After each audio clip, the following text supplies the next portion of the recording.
दोस्तों, जिस तरह से दुनिया भर में वॉर चल रहे हैं, इसे देखते हुए सभी देशों ने अपनी सेनाओं की शक्ति और हथियारों को तेजी से बढ़ाना शुरू कर दिया है। रूस यूक्रेन वॉर के दौरान ये नौबत तक आ गई थी कि दुनिया में हथियारों की कमी हो गई थी, जिसे देखते हुए बाकी के देशों ने सबक लिया और हथियारों को तेजी से डेवलप करना शुरू कर दिया। इसमें एक नाम भारत का भी है। भारत ने डिफेंस सेक्टर में बहुत तेजी से उड़ान भरी और ऐसी मिसाइल, रॉकेट और ड्रोन को डेवलप किया जो दुश्मन को खाक में मिलाने के लिए काफ़ी हैं। यहाँ तक कि भारत के हथियारों की गूंज दुनिया में भी है। कई देश भारत की मिसाइल और रॉकेट को खरीदने के लिए तैयार रहते हैं। इनमें सबसे खास बात यह है कि भारत अब डिफेंस इक्विपमेंट के लिए पूरी तरह से किसी और देश पर डिपेंडेंट नहीं रहा, बल्कि अपने ही देश में हम कई तरह के हथियारों को बना रहे हैं।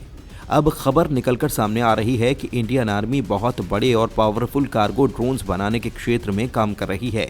इसके लिए भारतीय सेना लगातार अपनी कैपेबिलिटी को बढ़ा रही है और इसको लेकर प्राइवेट सेक्टर कंपनियों के साथ बातचीत की जा रही है।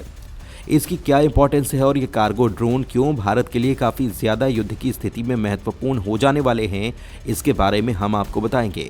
वहीं पर भारत ने अपनी सबमरीन INS करंज को डॉक कर दिया है, जिसकी वजह से चीन काफ़ी हैरान है, क्योंकि अभी हाल ही में श्रीलंका ने चीन के जहाज़ को आने से मना किया था और अब भारत अपनी सबमरीन को श्रीलंका में डॉक कर रहा है।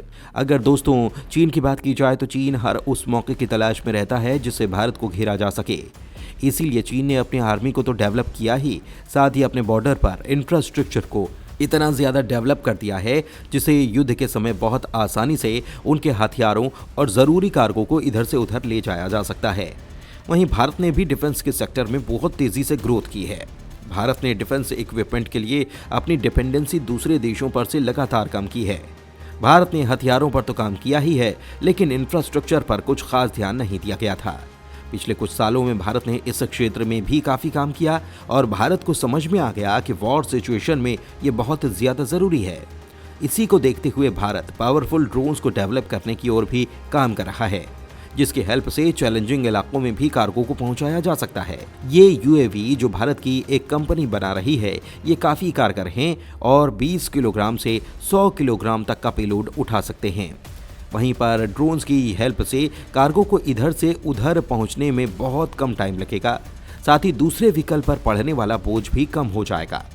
कुछ इलाके ऐसे होते हैं जहां पर टैंकर नहीं पहुंच सकते और ट्रक वगैरह को गोला बारूद पहुंचाने में भी कई तरह की दिक्कतों का सामना करना पड़ता है। तो ऐसी सिचुएशन में इन ड्रोन्स की हेल्प से ऐसे इलाकों में ज़रूरत का सामान पहुंचाया जा सकता है। इसके लिए ही हमारी इंडियन आर्मी बहुत तेज़ी से काम कर रही है और इन ड्रोन्स को डेवलप करने के लिए प्राइवेट कंपनी से बातचीत चल रही है। ये ड्रोन गेम चेंजर साबित होने वाले हैं, क्योंकि 400 से 500 किलोमीटर की दूरी पर 300 से 500 किलोग्राम का कार्गो ढोने में ये कैपेबल होंगे। इन ड्रोन्स की कैपेबिलिटी से भारतीय सेना को भी आसानी होगी, क्योंकि ये चैलेंजिंग इलाकों में भी सेना की ज़रूरत का सामान पहुंचा सकते हैं। वहीं युद्ध के समय तो ये ड्रोन बहुत ज़्यादा इस्तेमाल वाले साबित होने वाले हैं। इन्हें नेशनल ट्रेजेडी इलाकों में राहत के लिए भी तैनात किया जा सकता है, जिससे बाढ़ या भूकंप से पीड़ित इलाकों में ज़रूरत का सामान पहुंचाया जा सकता है। इसके अलावा इनका इस्तेमाल ज़रूरतमंद लोगों तक मेडिकल इक्विपमेंट पहुंचाने के लिए भी किया जा सकता है। तो अब आप समझ ही सकते हैं कि ये ड्रोन भारत के लिए कितना ज़्यादा यूज़फुल होने वाला है। इसके लिए इंडियन आर्मी फिलहाल काम भी कर रही है।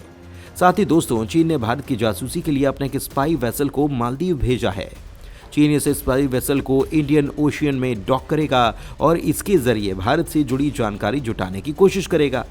इसके पहले चीन ने श्रीलंका में भी ऐसा ही किया और श्रीलंका के हम्बनटोटा पोर्ट पर चीन के जहाज आते जाते रहते थे, लेकिन श्रीलंका न चाहते हुए भी चीन को कुछ कह नहीं पाता था। हालांकि इस बार भी भारत का साथ देते हुए श्रीलंका ने 1 साल तक के लिए चीन के स्पाई वेसल पर बैन लगा दिया, जिससे चीन को तगड़ा झटका लगा और अब चीन मालदीव इशू का फायदा उठाकर मालदीव के साथ मिल गया और भारत के खिलाफ चालबाजी करने लगा।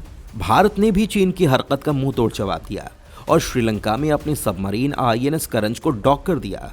वहीं इससे पहले भारत ने भी अपने जहाज़ों और सबमरीन को साउथ चाइना सी में भेजा था।